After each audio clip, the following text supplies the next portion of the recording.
Y les damos la bienvenida a esta charla en donde, gracias a los amigos de Arqueología de Bolsillo y Profesor Panda, pues yo me encargaré, Miguel Báez, su servidor, encargaré de platicarles un poco sobre cuál es la situación de la arqueología y pues, los secretos que tenemos dentro de la gran arqueología teotihuacana, dentro de todo lo que nosotros conocemos, y eh, cómo es que también pues nosotros tratamos de entender y resolver estos enigmas, que son bastantes, relacionados con uno de los asentamientos prehispánicos pues más importantes y más conocidos de nuestro país, es Teotihuacán. Así que bueno, les damos la bienvenida de mi parte, Miguel Báez. Soy, para quienes no me conocen, soy arqueólogo.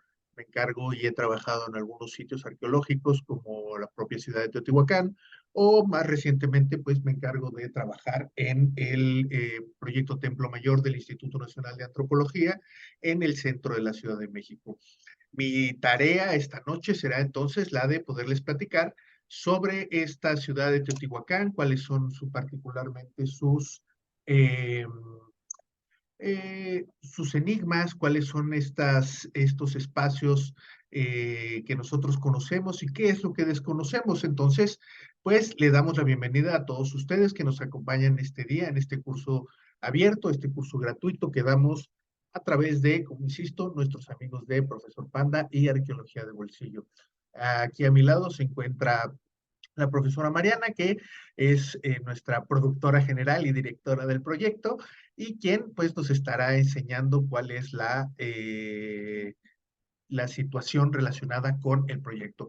Mm, ya lo decía. Así que bueno, pues empezaremos y daremos paso a esta charla. Voy a compartir una pantalla. Usualmente nosotros tratamos de presentar nuestros proyectos de esta manera. Entonces ustedes pues podrán ver aquí al lado esta pantalla donde compartiremos pues nuestra información y compartiremos algunas imágenes que esperamos que pues para todos ustedes sean interesantes, llamativas y que pues también obviamente nos inviten a conocer más sobre Teotihuacán, conocer un poco más sobre esta interesantísima ciudad que, como ustedes saben, pues se encuentra en el Estado de México, muy cerca de la Ciudad de México, a unos 45 kilómetros. Eh, bueno, pues como les digo, lo ideal de platicar esta noche, de platicar con ustedes, es pues saber y conocer un poquito relacionado con los grandes enigmas que tenemos de Teotihuacán. A los arqueólogos en general no nos gusta utilizar la palabra enigma porque pareciera que nos estamos acercando a otras esferas. Sin embargo, es verdaderamente enigmática esta ciudad y ya verán por qué. Porque justo lo que vamos a tratar de mostrarles en esta clase es estas contradicciones relacionadas con el mundo que nosotros conocemos y particularmente lo que desconocemos. Y a ustedes pues les va a llamar mucho la atención que conozcamos mucho sobre este asentamiento. Es uno de los, bueno, no el uno, es el asentamiento arqueológico más excavado de México, pero también es el que nos presenta las preguntas más llamativas, las preguntas más, pues, fuertes relacionadas con la arqueología de nuestro país. Entonces, bueno, pues vamos a platicarles un poquito sobre estos temas, platicarles un poquito sobre estos misterios que nosotros estamos viendo. La sesión del día de hoy la vamos a dividir básicamente en un par de secciones, en un par de la primera parte, donde hablaremos de algunos temas en general, como Teotihuacán, lo que no es un enigma, es decir, lo que sí conocemos, y algunos temas particularmente llamativos, como por ejemplo puede ser el origen de Teotihuacán o preguntas que se hacen muy frecuentemente la gente relacionadas con si los teotihuacanos, por ejemplo, sabían o conocían el uso de la escritura, ya que pues hay una seria polémica al respecto y ya veremos. Y en la segunda parte, pues hablaremos de los temas, digamos, fuertes que los arqueólogos nos han llamado la atención durante mucho tiempo y que tienen que ver particularmente con quién gobernaba, con qué conocemos de estos palacios, por qué la llamamos la ciudad de los palacios, que es algo muy interesante dentro del mundo arqueológico, y particularmente cuáles son las ideas que tenemos relacionadas con el colapso, es decir, con el final de esta ciudad, que es también pues muy interesante y del que sabemos mucho y sabemos poco, y esa es un poco la idea de poder platicar con ustedes el día de hoy. Teotihuacán en general, simplemente como a manera de introducción, platicarles unos cuantos detalles, unos cuantos temas de lo que conocemos y sabemos particularmente. Teotihuacán, como diría la chaviza o como dirían los jóvenes, pues es la ciudad más, es la más en todo. Es un lugar muy llamativo, es un lugar particularmente más grande, es una de las ciudades más pobladas de toda la historia de la arqueología prehispánica, es decir, del México prehispánico. Por ejemplo, esta imagen que yo les estoy presentando en este momento está relacionada con un mapa que se hizo en la década de los años 60, ya hace bastantes años, y que sigue siendo de alguna manera la Biblia para los arqueólogos. ¿Por qué? Pues porque nosotros utilizamos este mapa para poder explicarnos dónde estamos en la ciudad de Teotihuacán. Este mapa lo hizo el arqueólogo norteamericano llamado René Milon, quien, siguiendo una serie de parámetros importantes relacionados con cómo se estaba empezando a hacer la arqueología en la década de los 60, empezaron las dudas relacionadas con la región. Es decir, si ustedes van a Teotihuacán y nosotros vamos a Teotihuacán, pues vamos a ver un área abierta de gran tamaño, de grandes dimensiones, pero que es por decirlo de alguna manera, es un lugar muy claro de recorrer porque tiene una avenida central que nos va a llevar al norte y al sur de la ciudad, es decir, a conocer diversas áreas y diversos aspectos relacionados con la ciudad. ¿Por qué es interesante? Pues porque los arqueólogos entonces decidieron o entendieron que esta zona, la Calzada de los Muertos, hoy así la llamamos, la gran avenida que ustedes, a través de la cual ustedes conocen, visitan y se acercan a la ciudad de Teotihuacán en el recorrido turístico, pues es una ciudad, es o genera un recorrido muy grande que nos hace ver que hay una enorme cantidad de restos arqueológicos alrededor. Cuando uno se sube, ahora que está muy de moda el uso de globos en el valle de Teotihuacán, la gente viaja y gasta pues una buena lana, unos más o menos, creo que el viaje en globo vale alrededor de 3,000 a 4,000 pesos, poderse subir a un globo en la mañana, muy temprano, y poder recorrer la zona de Teotihuacán. Y cuando uno la recorre, pues se da cuenta inmediatamente de que es muy grande la ciudad, muy, muy grande. Es decir, la zona de monumentos, la zona donde están las pirámides o la ciudadela, ahora veremos esos puntos, es verdaderamente grande, pero es diminuta comparada con el tamaño de la ciudad. Y entonces este arqueólogo René Milon se dio a la tarea de mapear, como decimos los arqueólogos, es decir, ir a ver y registrar todos los montículos, todos los montecitos que estaban alrededor de la calzada de los muertos, y se llevó una increíble sorpresa. ¿Por qué? Porque se generó este mapa que ustedes ven del lado izquierdo y que tiene particularmente la zona central es básicamente esta área donde lo estoy en este momento señalando, que es la zona que se ve un poquito más oscura, que tiene grandes edificios cuadrados y que algunos de estos edificios un poquito más hacia el norte son propiamente las pirámides, pero que alrededor tiene todos estos cuadritos que ustedes ven particularmente del lado izquierdo del mapa. Y cada uno de estos cuadritos equivale a lo que nosotros llamamos una zona habitacional, es decir, donde vivía la gente relacionada con esta ciudad, los constructores, los agricultores y muchas otras personas, porque había una enorme cantidad de oficios en Teotihuacán. ¿Por qué es tan importante?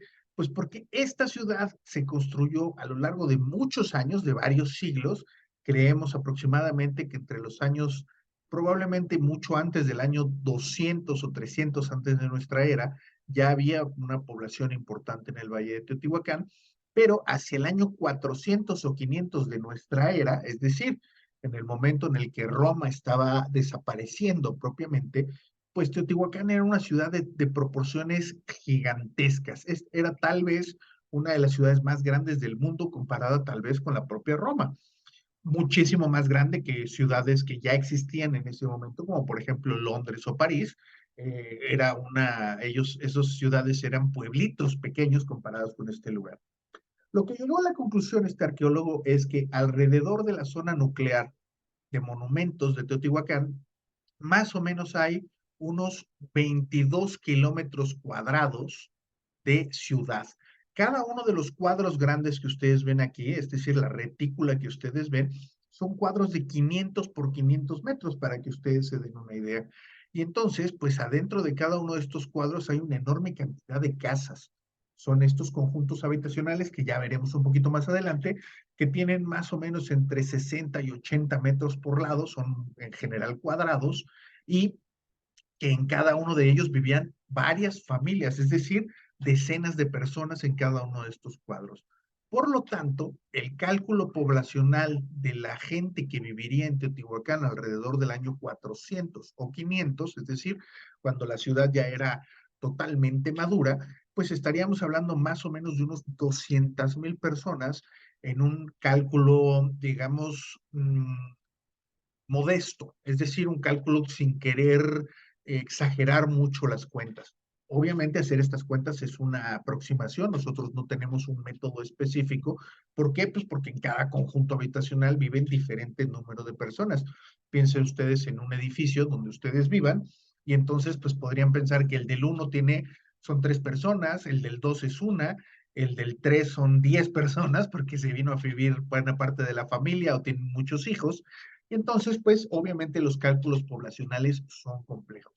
Sin embargo, estamos hablando de que hacia el final del año del siglo quinto, es decir, hacia el año 500 aproximadamente de nuestra era, estaríamos hablando de 22 kilómetros cuadrados y unas 200,000 personas, lo cual, insisto, lo haría una de las ciudades más grandes del mundo, compitiendo probablemente con algunos asentamientos en China y en la India, que siempre han tenido lugares muy poblados y muy grandes en buena parte de su territorio desde hace muchísimos años. Sin embargo, insisto, esto nos mostraría que este es uno de los lugares más poblados del planeta en ese momento y eso es algo que es bastante interesante. Ya hablaremos en un momento del tipo de población que tenemos en estos lugares y ahí es donde las cosas empiezan a ponerse enigmáticas. ¿Por qué? Porque Teotihuacán es una ciudad que nosotros tenemos completo conocimiento de ser cosmopolita, es decir, Teotihuacán es un poco como la Ciudad de México hoy en día o Nueva York en la actualidad, es decir, ciudades gigantescas con muchísima población, pero que además reciben grandes cantidades de población, es decir, tienen una enorme cantidad de migrantes. ¿Por qué? Pues porque evidentemente en los tiempos de Mesoamérica, pues muchas personas veían como una aventura potencialmente accesible acercarse a este asentamiento. Y uno diría, pues qué padre, ¿no? Pero esto es algo increíblemente extraño dentro de los asentamientos prehispánicos. ¿Por qué? Porque como iremos viendo un poquito más adelante, los grupos étnicos o los grupos locales usualmente no se mezclan con otros grupos. Hay un fenómeno muy particular que nosotros llamamos endogamia, en donde lo normal, por ejemplo, sería pensar que los pobladores se están reproduciendo y teniendo familia con personajes de los mismos lugares y que difícilmente llegarían a vivir personas de otras partes de Mesoamérica. Y sin embargo, nosotros hemos hecho pues numerosas investigaciones a lo largo de más de 100 años en Teotihuacán y resulta que con las técnicas que conocemos últimamente, que son técnicas pues muy especializadas donde podemos investigar sobre una serie de elementos que se fijan en nuestros huesos durante nuestro tiempo de vida y que tienen que ver con nuestra alimentación. Y recuerden que la gente cuando migramos, cuando cambiamos de lugar de asentamiento, pues una de las principales cosas que sucede es que empezamos a comer diferente. Si ustedes, por ejemplo, se van de México hacia un lugar que no sea latinoamericano, pues van a, por ejemplo, tener una gran problemática para conseguir tortillas. ¿Por qué? Pues porque no son precisamente los productos que se consuman en otro lado. Piensen, por ejemplo, si se van a Rusia, pues conseguir una tortilla va a ser un logro. Entonces, lo interesante es entender que nosotros hoy en día podemos hacer estos estudios poblacionales y nos vamos dando cuenta de que una importante cantidad de personas, es decir, entierros, los muertos que nosotros podemos recuperar dentro de las casas teotihuacanas que excavamos, pues muchos de ellos provienen de lugares que no son Teotihuacán. Y esto es rarísimo, porque, insisto, casi todas las poblaciones prehispánicas tienen tendencia a mezclarse en su propio grupo, porque es una manera de afianzar el poder dentro de cada uno de estos grupos. Cuando tú te mezclas con personas que tienen otros orígenes, pues abres la puerta para que haya, pues digamos, mayores disputas relacionadas con herencias, territorio, propiedades, etcétera, etcétera. Entonces, pues esto es algo muy interesante porque básicamente no lo encontramos en casi ningún otro lugar de Mesoamérica. Hay una predilección, por decirla de alguna manera, en traer o que venga a vivir gente de otros lugares de Mesoamérica y que se puedan aceptar sin mayores problemas en Teotihuacán. Esto es, insisto, muy, muy extraño y podría ser muy problemático, pero las dimensiones de Teotihuacán, pues más bien lo que nos están indicando es que, de hecho, pareciera que la política de los gobernantes teotihuacanos, que ya llegaremos a eso, pues básicamente favorecería la llegada de otros grupos. ¿Cómo nos damos cuenta nosotros? Pues, por ejemplo, hay formas en la cerámica que son netamente teotihuacanas, allá verán por ahí un ejemplo de un paso teotihuacano, y de repente, dependiendo de dónde estemos excavando, podemos encontrar la misma forma del vaso, pero decorada como en Oaxaca, o decorada como en Veracruz, o incluso decorada como en el área maya. Y esto quiere decir que hay una libertad creativa que no se ve en muchos lugares, en casi todos los otros lugares de Mesoamérica, lo que vemos es que la cultura material es muy homogénea. ¿Por qué? Pues porque hay una importante relación específica entre poder y el control de los materiales o el control de las poblaciones. Y Teotihuacán no nos muestra ni un control exacto de población, ni un control exacto de materiales. A eso me refiero, por ejemplo, cuando hablo de la más enigmática, porque, por ejemplo, ustedes ven este perro que es una obra de arte maravillosa, es una vasija con la forma de un perro, de un xoloscuincle, que está descansando. Obviamente, pues el perro se ve incluso apacible, es decir, se ve como cualquiera de nuestros animalitos en la casa descansando y esperando. Parece que le está diciendo a uno que es un buen chico, lo único que nos hace pensar que está despierto es porque tiene las orejitas paradas, es decir, el animalito está descansando. ¿Qué es lo interesante? Que, por ejemplo, esta cerámica que ustedes ven en específico de color naranja es un tipo de cerámica muy particular de Teotihuacán. Se produce, y eso lo sabemos hoy científicamente por estudios que hemos hecho, se produce con un barro particularmente extraído de un lugar de la Sierra de Puebla que se llama San Juan Ixcaquixtla. Es decir, sabemos de dónde viene el barro con el que se hacían estos cacharros y este tipo de cerámica, el color, no el perro es casi único, no hay muchos de este tipo, pero este tipo de cerámica se utilizaba por millones en Teotihuacán, lo cual quiere decir que había una relación increíblemente estrecha con este pequeñito lugar de la Sierra de Puebla. Y entonces, pues esto nos indica que Teotihuacán tenía contactos con muchas regiones y nosotros lo podemos ver tanto en las personas como en los materiales y eso pues nos genera que sea todavía más enigmático. ¿Por qué? Porque tampoco es que este lugar que yo les comento de Puebla esté precisamente a 5 minutos de Teotihuacán. Realmente estaría aproximadamente a unos 200 kilómetros, más o menos 200 kilómetros de Teotihuacán. Es decir, su producción, el traer el barro, cocerlo y traer los productos ya terminados a Teotihuacán requeriría de una logística comercial muy, muy grande. Sin embargo, el problema es que conocemos poco de este lugar en Puebla, conocemos apenas algunas casas que hemos excavado y la región que tiene los bancos de arcilla y por eso sabemos que proviene de ahí, porque la composición química de la arcilla es la misma y no es repetible en el mundo. Todas las tierras son, digamos, tienen trazas muy específicas que nosotros nos hacen, que solamente hacen que sea producida en un lugar de la Tierra. Y eso es algo muy interesante porque a nosotros nos ayuda a entender los materiales que son locales y los materiales que son foráneos. Y en el caso de Teotihuacán, muchos productos son foráneos, es decir, no solo la gente viene de fuera, no solo la alimentación viene de fuera, sino que además los productos están llegando de fuera. Por eso la idea de platicarles que es como un poco como Nueva York, como la Ciudad de México, atrae una enorme cantidad de productos. Lo que no entendemos es por qué llegan ahí o cómo no, o cómo llegan ahí. Visto este pequeño resumen de Teotihuacán, pasamos a decir o platicar un poco lo que no es precisamente un enigma, es decir, lo que nosotros conocemos o entendemos. ¿Por qué les decía yo que el término enigma no es necesariamente el mejor que nosotros podemos utilizar?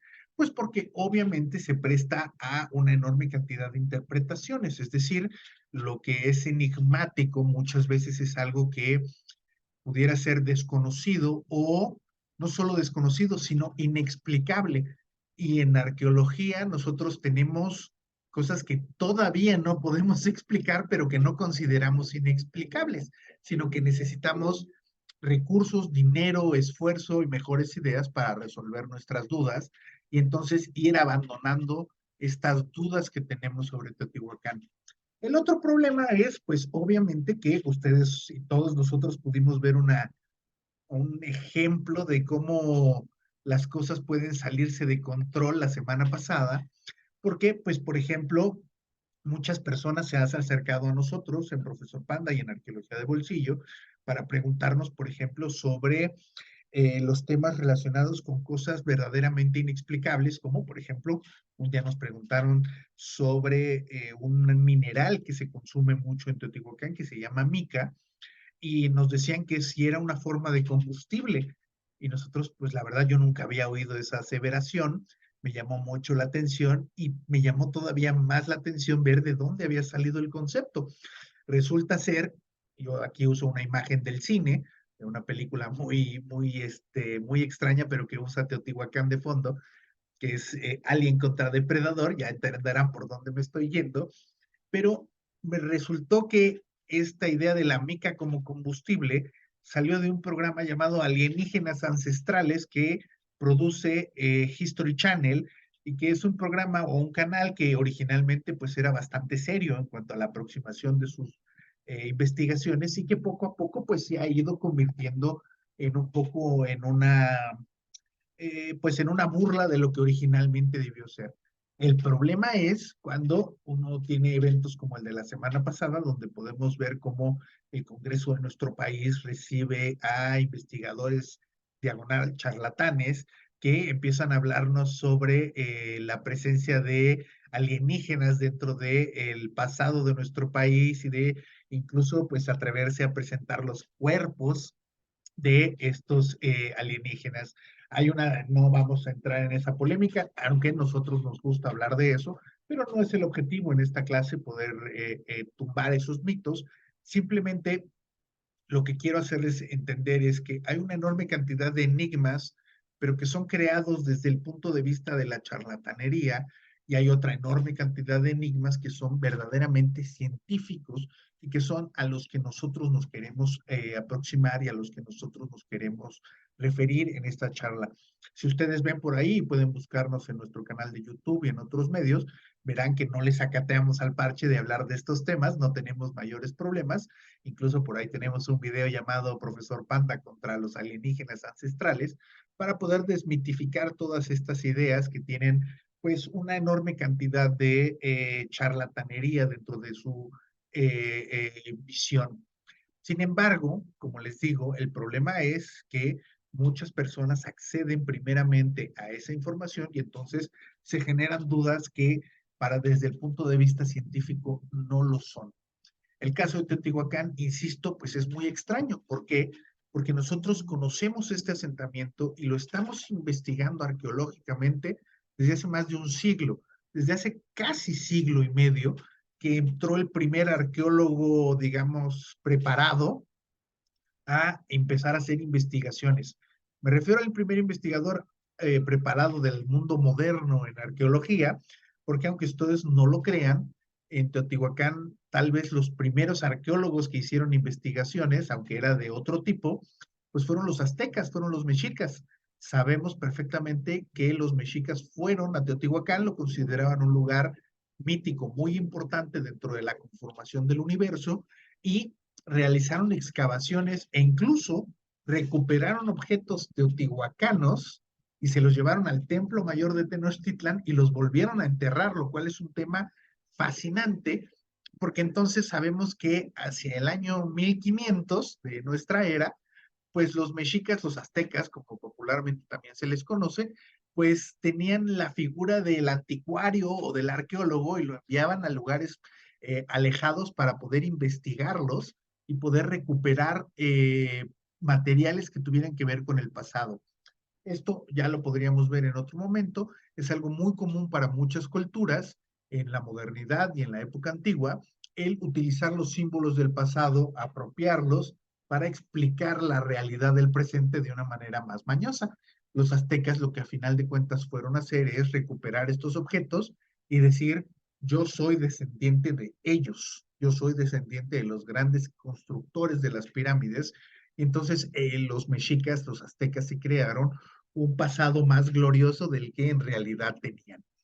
Pero ya en la época moderna, más o menos desde los finales de 1800, 1870, 1880, ya había investigadores que estaban acercándose a Teotihuacán para poder empezar a investigarlo. ¿Por qué? Porque, insisto, era un lugar gigantesco. Piensen, por ejemplo, que las pirámides, la pirámide del Sol, la pirámide de la Luna, estaban ahí y eran perfectamente visibles. Hoy piensen ustedes, si van hacia la zona arqueológica y van desde su coche, desde unos 15 o 20 minutos antes de llegar a Teotihuacán, ven las pirámides a lo lejos, es decir, son parte del paisaje, son gigantescas. Y obviamente que las personas hacia el final del siglo XIX, pues los investigadores entendieron esto y entonces comenzaron a investigar este lugar.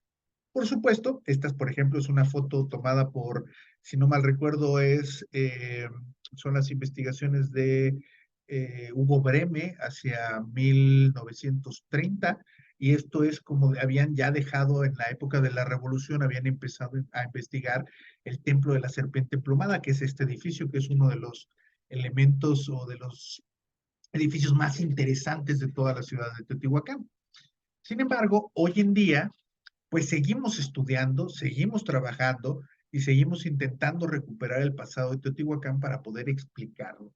Y esto, por ejemplo, que ustedes ven en la pantalla, es una ofrenda que se encontró en la Plaza de las Columnas hace unos 3 años aproximadamente.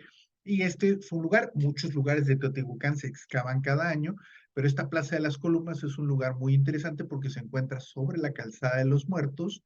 Es un lugar que está excavando el doctor Saburo Sugiyama, un japonés que lleva mucho tiempo estudiando la cultura teotihuacana.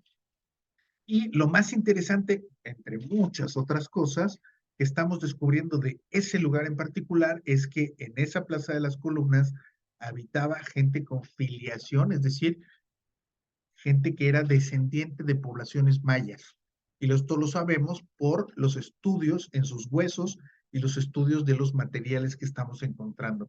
Entonces, es muy interesante ver que había gente maya, vamos a decirlo vulgarmente, había gente maya viviendo en una zona muy, muy céntrica de Teotihuacán y en un lugar que además tenía lugares de culto, es decir, plazas para desarrollar culto. Esto es un tema muy interesante, pero justamente estamos todavía aprendiendo. Hoy en día, hoy en la mañana, en ese lugar, en ese proyecto, el proyecto Templo Plaza de las Columnas, hoy se excavó, es decir, hoy el día todavía estamos desarrollando investigación al respecto y esto es fundamental.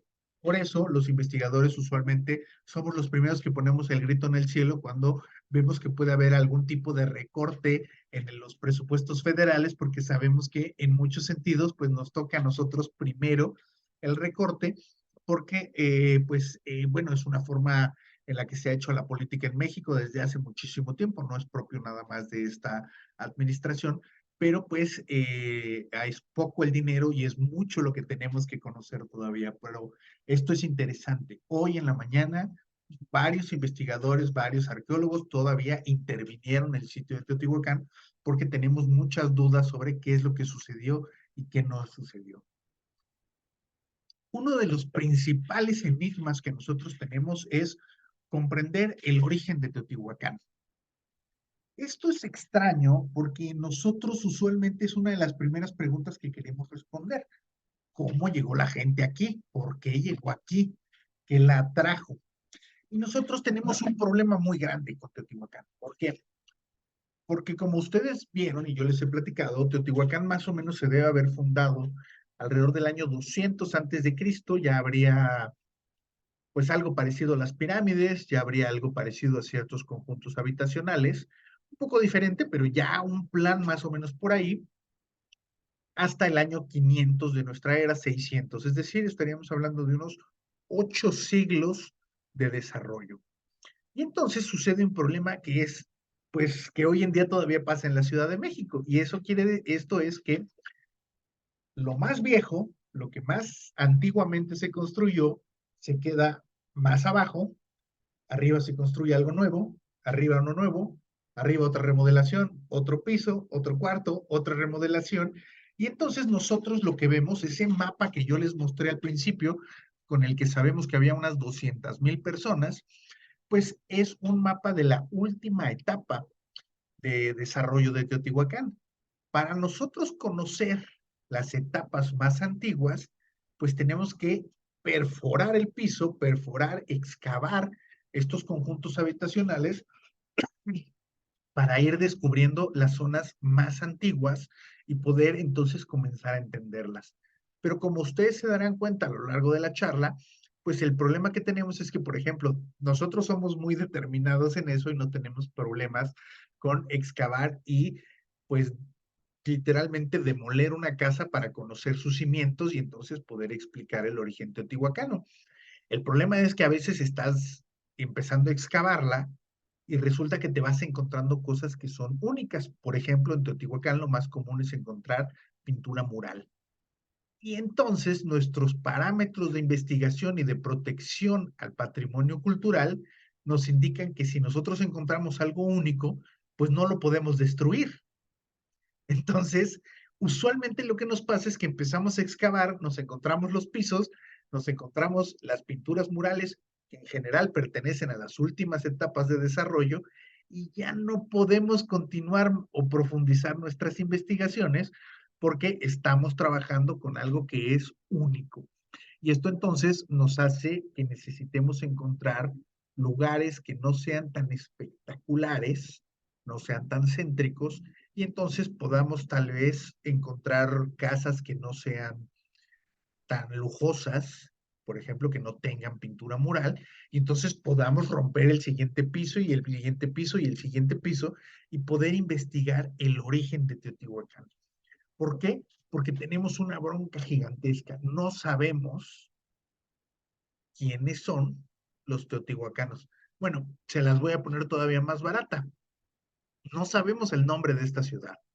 Nosotros la llamamos Teotihuacán porque así la llamaron los aztecas, así la llamaron los mexicas hacia el año 1500. Teotihuacán significa en náhuatl la ciudad donde los hombres se convierten en dioses. Pero nosotros no sabemos qué idioma hablaban los teotihuacanos, nunca hemos visto escrito el nombre de Teotihuacán, es decir, no sabemos cómo se llama el lugar más grande de nuestro país, no sabemos cómo se llama, y ahorita en el siguiente tema van a ver un poquito por qué se debe esto. Pero entonces, imagínense, no sabemos cómo se llama y además no sabemos quién la fundó. Primero porque nos cuesta mucho trabajo llegar al fondo, es decir, lo que yo les explicaba, excavar las etapas antiguas es muy difícil. Esto sucede en todos los sitios arqueológicos. Les pongo un ejemplo. Los que excavamos en Templo Mayor de Tenochtitlan, conocemos 7 etapas, es decir, el edificio mayor se construyó 7 veces. Sin embargo, la etapa 1 no la conocemos.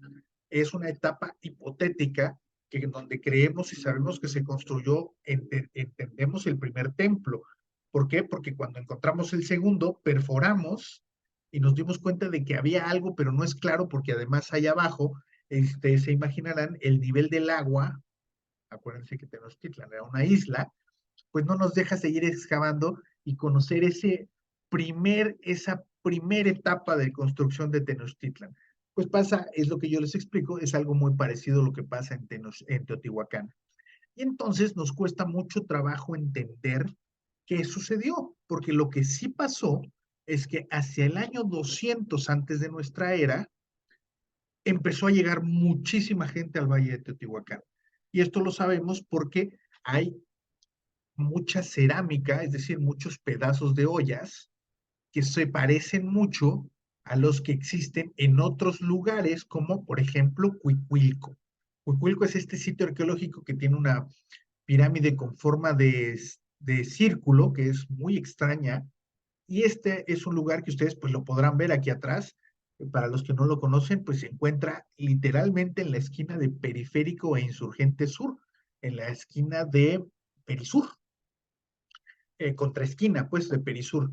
Es un sitio arqueológico muy importante, pero también es muy enigmático para nosotros porque, como ustedes pueden ver en la imagen de la izquierda, en la imagen pequeña, pues nosotros hemos excavado la pirámide, pero esta parte del círculo externo que ustedes ven en la imagen, pues es lava. Es decir, es material volcánico que echó el volcán Xitle. Cuando ustedes puedan y no haya mucho smog, volteen a ver el Ajusco allá al sur y hay un pequeño conito del lado, vamos a decir, izquierdo o propiamente poniente, oriente, perdón, de la Sierra del Ajusco, y en ese lugar, ese pequeño volcán generó una enorme cantidad de lava que es la que formó Ciudad Universitaria y el Pedregal. Toda esa lava se escurrió desde allá arriba y cubrió, por ejemplo, entre muchas otras cosas, este sitio arqueológico. Y esto pues es muy, muy, muy interesante, muy llamativo, porque es también una, digamos, una ciudad de la que conocemos muy poquito. Sin embargo, lo que los arqueólogos hemos podido identificar es que cuando Cuicuilco, hacia el año 100 o 200 antes de nuestra era, explota el volcán, pues enormes cantidades de personas que vivían en este sitio arqueológico se tienen que mover porque la explosión del volcán evidentemente se comió las zonas agrícolas y sobre todo genera un ambiente tóxico, por ejemplo, el calor, los incendios, y entonces genera un ambiente que no es precisamente el mejor ni para la agricultura ni para la salud de los seres humanos. Por lo tanto, creemos que muchas personas que vivían en este sitio arqueológico se fueron hacia el norte del Valle de México, donde estaba Teotihuacán, que era un pequeño centro en aquella época, pero que entonces empezó a llegar una cantidad de personas muy, muy, muy, muy grande. ¿Por qué lo sabemos? Ahora se los platicaré un poquito más adelante, porque nosotros ya excavamos la pirámide de la Luna y la pirámide de la Luna nos hemos dado cuenta que tiene varias etapas constructivas, es decir, se construyó una encima de otra aproximadamente 7 veces. Y esto nos muestra que la etapa que corresponde con esta época, con el año 200 antes de nuestra era muy chiquita y la siguiente que la tenemos fechada más o menos hacia el año 100 o el año 50 antes de nuestra era, antes de Cristo, como se dice vulgarmente, pues vemos que la pirámide creció muchísimo. Esto quiere decir que había recursos y sobre todo había gente que la pudiera construir. Y entonces nosotros creemos que la gente que abandonó Cuicuilco al sur de la Ciudad de México se trasladó, así como muchas otras personas que se vieron afectadas por estos movimientos geológicos. No es el único, el volcán Chitle, también explotó el volcán Popocatépetl, y entonces es muy probable que el sur de la Cuenca de México, el área que nosotros conocemos como Chalco, Xochimilco, Tláhuac, hayan tenido una presión muy importante y que la población se haya movilizado hacia el norte. Y el único otro lugar que conocemos grande al norte es Teotihuacán. Y Teotihuacán sabemos que creció mucho, por lo tanto, es muy posible que toda esta gente haya ido huyendo de desastres naturales. También tomen en consideración que todos estos desastres fueron muy lentos. La explosión del Chitle no es como en las películas o como Pompeya que voló y cubrió de lava en 5 minutos todo, no. Se tardó décadas la explosión del Chitle en formar el Pedregal y por lo tanto hubo mucho tiempo para que la población se pudiera ir movilizando hacia otro lugar que fuera más atractivo. Y en este caso nosotros creemos que ese lugar atractivo fue Teotihuacán. Como yo les digo, o como yo les decía, este, por ejemplo, es un conjunto habitacional típico teotihuacano. Plazas, cuartos, pequeños altares. Sin embargo, esto que ustedes ven es un sitio o es una etapa construida cerca del año 500 de nuestra era. Y entonces, como yo les decía, pues uno se encuentra los pisos, uno se encuentra cuartos con pintura mural y entonces pues yo no puedo destruir este piso, yo no puedo destruir como arqueólogo este cuarto, entonces más bien tengo que ir a buscar otros lugares, otros espacios para poder desarrollar investigaciones arqueológicas que me permitan profundizar y conocer el pasado más antiguo de Teotihuacán. Y esto nos ha costado mucho trabajo porque proyectos para estudiar el origen de Teotihuacán ha habido muchos, pero que le den a etapas antiguas y que hayamos podido excavar etapas muy antiguas de Teotihuacán, muy poquitos han tenido esa suerte y en áreas muy específicas. Por lo tanto, conocemos muy poquito más o menos de la vida teotihuacana hasta más o menos el año 300 de nuestra era. Es decir, toda la época en la que se generó o se construyó este asentamiento inicialmente. Ya después del año 300, 400 o 500, se convertían en ampliaciones de estos mismos conjuntos porque se construía arriba un nuevo nivel, se mejoraban las pinturas, se daban mejores mantenimientos, se mejoraba la circulación, se cambiaban algunas disposiciones específicas del espacio, es decir, algunos cuartos se convertían en varios cuartos, es decir, muy parecido a lo que nosotros hacemos con nuestras casas a lo largo de muchas décadas. La casa del abuelo era muy grande y nosotros la vamos partiendo. Entonces, por ejemplo, le das un pedazo a uno de cada uno de los hijos del abuelo y luego vienen los nietos y entonces cada vez se va haciendo más específico el espacio y más reducido. Y este es el problema que nosotros hemos encontrado y es muy llamativo. Aquí ustedes pueden ver, por ejemplo, como entre el edificio 3, que es este rosa que está del lado izquierdo, y el edificio 4, este es nuestro momento importante. Esto más o menos estaríamos hablando de el año 200, el año 100 de nuestra era, cerca, vamos a decir, ese periodo de tiempo.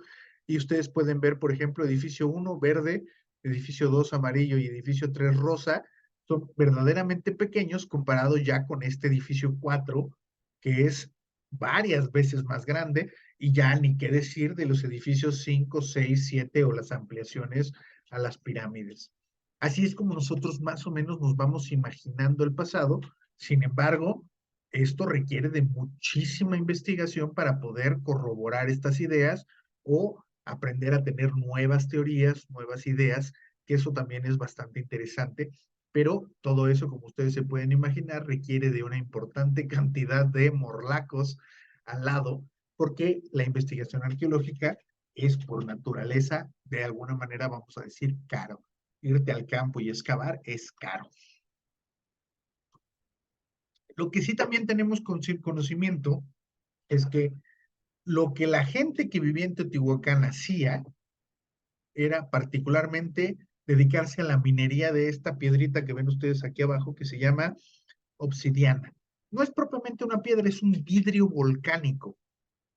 Tiene la misma composición del basalto o de otras piedras producidas por volcanes, pero tiene la gran diferencia de que cuando el volcán echó estas piedras a la superficie y a la atmósfera, se enfriaron rapidísimo y entonces todas las burbujas desaparecieron en el enfriamiento y este, en vez de convertirse en una roca, se convirtió en un cristal.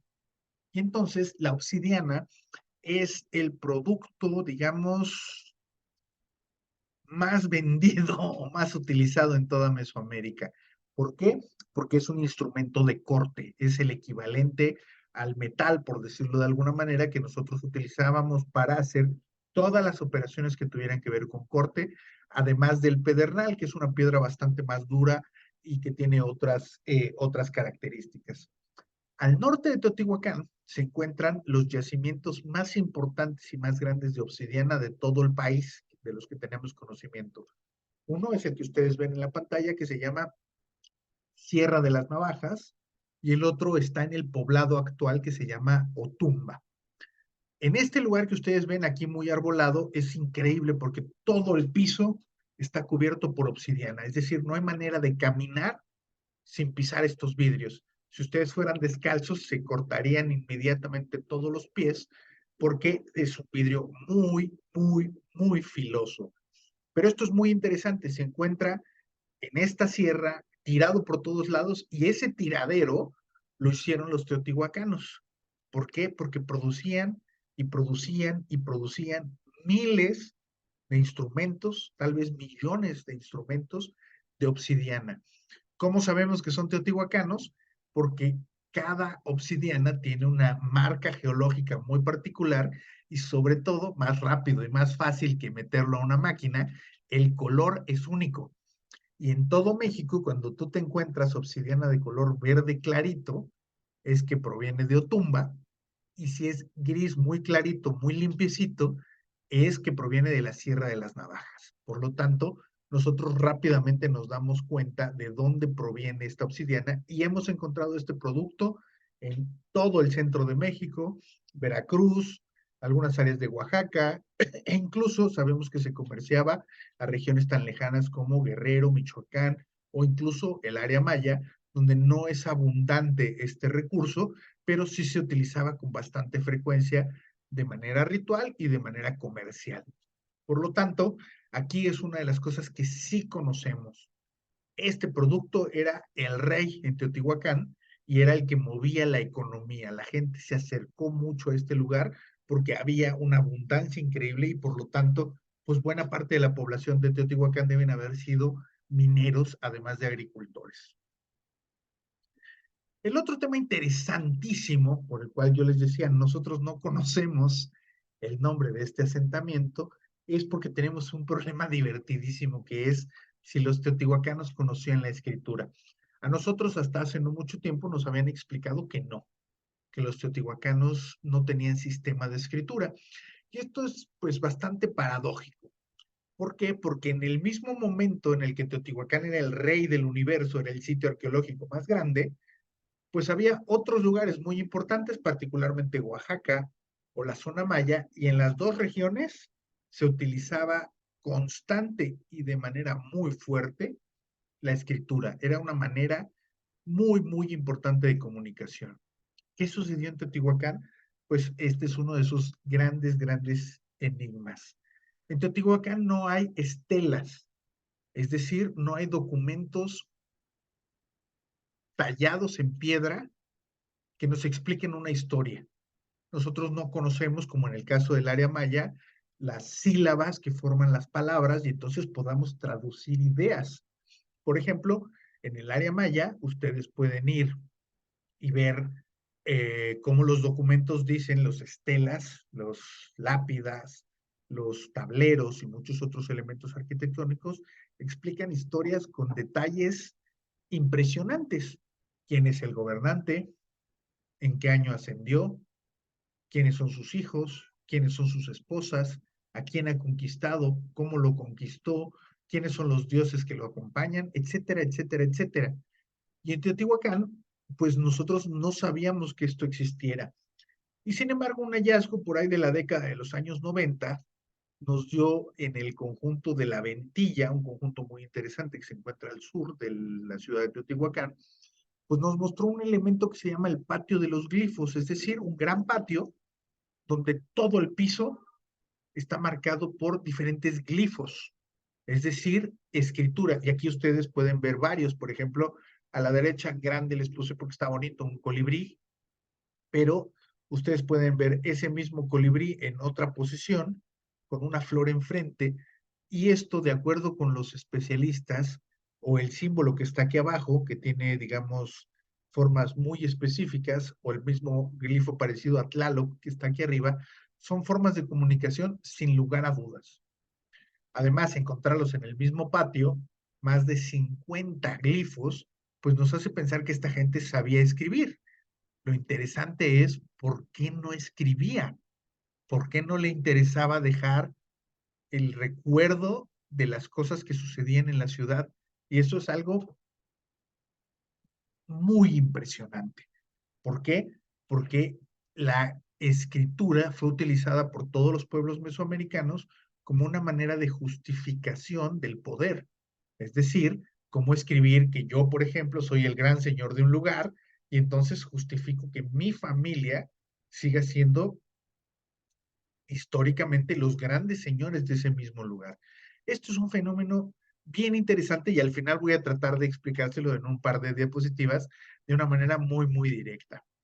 Por ejemplo, en la pintura mural, que usualmente es roja, nosotros vamos a dar un curso, la próxima semana empezaremos un curso de 2 sesiones donde hablaremos de muchos detalles relacionados con Teotihuacán y hablaremos un poco de esto, pero ustedes pueden ver que en la pintura mural, por ejemplo, lo que vamos a encontrar es muy interesante porque justamente lo que ustedes ven a este señor que está en amarillo, que está cargando a este hombre en azul, este es un mural que se encuentra en un lugar llamado Tepantitla, es un mural fantástico, está representando un mundo fantástico, por lo tanto todo lo que sucede ahí pues es muy raro, pero lo que vamos a ver es, por ejemplo, que este individuo amarillo está hablando y si ustedes se dan cuenta, esto se parece a las bolitas que se usan en los cómics, es decir, esta bolita que te sale de la boca y que dice algo. Esto es bien, bien interesante porque quiere decir evidentemente que está diciendo algo y que por lo tanto les interesa representarlo. Quiere decir, o es otra manera en la que nosotros nos estamos dando cuenta de que desde luego que hay escritura, el tema es que no están queriendo escribir públicamente. Y esto tiene que ver con una cosa muy llamativa. En la cerámica nos pasa igual, por ejemplo, este es un vaso teotihuacano, como los que yo les decía, y ustedes pueden ver a un sacerdote haciendo, pues probablemente sacrificios, tiene un cuchillo de obsidiana, esto negro que ven ustedes aquí es un cuchillo de obsidiana, y en la punta tiene un corazón sangrante, es una analogía específica del sacrificio. Sin embargo, el teotihuacano nunca dice que él sacrifica gente. ¿Por qué? Pues porque no tenía interés en representarlo y mucho menos en escribirlo, es decir, en dejar una memoria histórica relacionada con estos eventos. Pero estas son formas de lenguaje, son formas de escritura codificada. Pero esto es muy, muy llamativo, porque entonces nos da a entender que el teotihuacano sabe escribir, pero no quiere escribir. Es decir, por algún motivo no le conviene. Y esto es bien padre y bien interesante y lo vamos a resolver hacia la segunda parte de la sesión, es decir, en unos minutos, pero es muy interesante, porque entonces nos está hablando de una sociedad, pues, muy mañosa y muy inteligente, es decir, sabes escribir, pero no te interesa escribir públicamente, lo cual también quiere decir que seguramente la gran mayoría de la población teotihuacana era analfabeta, es decir, no sabría escribir porque no veían los símbolos, no tienen por qué conocerlos. La escritura, insisto, es algo ya existente en este momento y que ellos están decidiendo no representar. Es algo rarísimo y es otro de estos grandes enigmas. Pero si lo quieren ver todavía desde un punto de vista más raro, pues podemos ver, y ahora iremos a eso en la segunda parte, cómo vamos a hablar de estos otros enigmas que tienen que ver con, por ejemplo, la población y los gobernantes. Y aquí van a ver que de repente sí escribimos, y esto es algo bien, bien padre y bien interesante que vamos a abordar en esta segunda parte.